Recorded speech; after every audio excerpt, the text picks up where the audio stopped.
the change management, the adoption of the technology, and then how did you deal with that if there were some challenges? Maybe since Sean, you are handling this from a customer's point of view, right? Would you mind sharing some thoughts that what kind of challenges did you face, particularly related to the change management adoption, and then how did you overcome those challenges? Sure.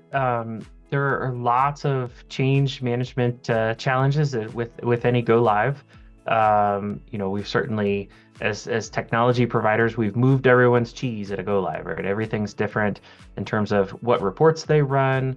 Their master data is different. Their transactional data follows a slightly different process, or maybe a drastically different process depending on what happens at go live. And there's also been some instances where we've had the business change policies and procedures at the same time that we went live. And so IT kind of came into the crosshairs for some of those changes. So a myriad of challenges there.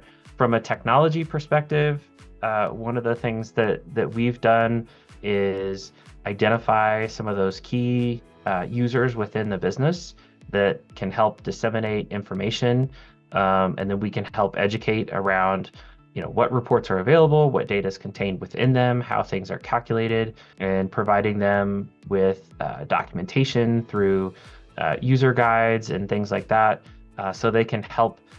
They've got a visual tool that they can use to explain to their teams or their peers what they need to do to be successful. And to complement that, we have regular office hour time with our data product owners across the team, so that those users within the business have some face time with us, can come and ask questions. We present changes that are coming and take their questions. It helps us get a read on how things are being adopted in the business and how we can better communicate that information out. Great. No, this seems a great approach. I think. And then when you guys were, maybe the follow-up question is, when you guys were looking at the business adoptions, business users, did you try to put together initially itself who are the process owners, champions, super users to train the trainer? Any methodology was more successful versus another? Any thoughts which you think could be helpful for people who would hear or hearing this conversation? I think the key thing during the implementation phase is being able to identify the right users or team members from the business.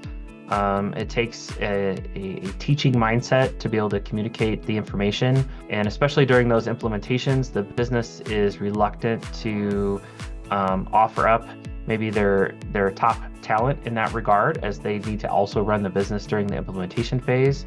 So I think there's a key relationship that needs to be had with the champions and leadership to help them understand the necessity of having a key member of their team be available and help communicate the information. So we've seen a range of the success depending on that engagement from the champion and working with the right talent from the business to help communicate all the change that's happening. Got it. No, that makes sense. Thanks for sharing that.